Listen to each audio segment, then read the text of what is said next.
I'm going to give you guys a quick look at the design process. So here's how it goes.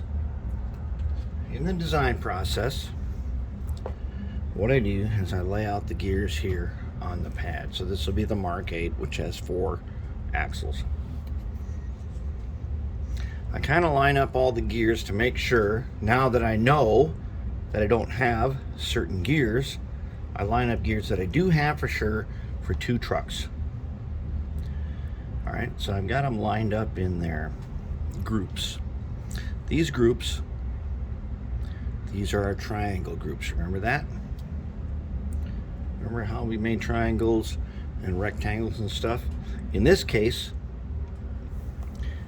they're probably going to go straight across. In between each group of 3 will be an axle. Then at the end here, we'll have a gear to go higher, and then a gear for the worm.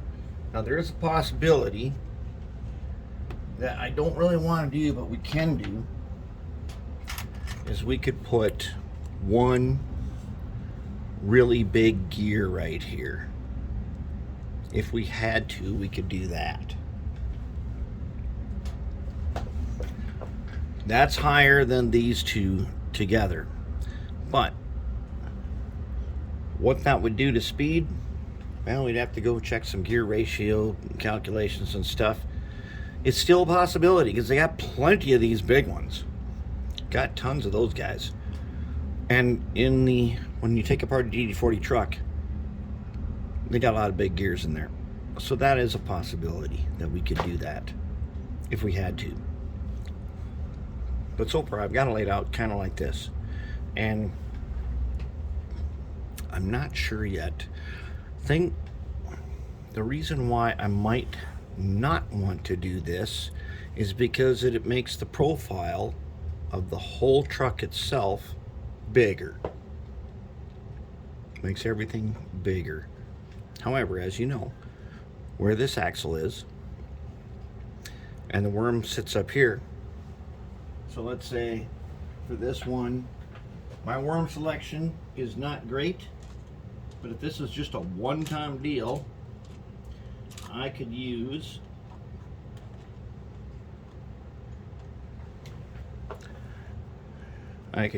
this one. And if it's a great big one, I might have to use something like that. And I do have another one for that. So if this is a one-time deal, I could do that. Then I would have my worm gear up here. And that's probably a better option than using the small one if I was to use this great big gear here. Okay, so how do I lay this out then and get ready for cutting? Here is the Mark 7 on the screen. Now, as you can see, all these circles here represent the gear itself, all the way out to the teeth. I'm not using actual in Inkscape that we are using. It is possible to turn these circles into gears. I'm not doing that because when I did that the first time, it wasn't as good. What I have here is a group of some gears. Let's see if we can click on and see what happens. There's our rectangle. You see the triangle right here, here, here. We got the rectangle around it, which means we can align this one to the top, these 2 to the edges. Then this is my overlap. This is where the gears mesh. And that one I eyeballed a little bit, and it turned out that that was just right. So I'm kind of using this meshing right here on all the other gears. Now this one's got a bigger one. This gear is smaller with bigger teeth. And it turned out that that was the right one. So that worked out. And now that 2 different gears fit in here and still mesh. Now I'm probably going to change that for this Mark 8 because this goes up to the worm. Here is a profile of the worm gear. Here is the tiny gear I use to connect to it, and the gear that goes to the first gear in the truck. So when it's time to cut, I need to go in, I have to delete all of the gear profiles, so I'm only left with the axle holes. Here, right there, is the screw hole. So there's two circles here.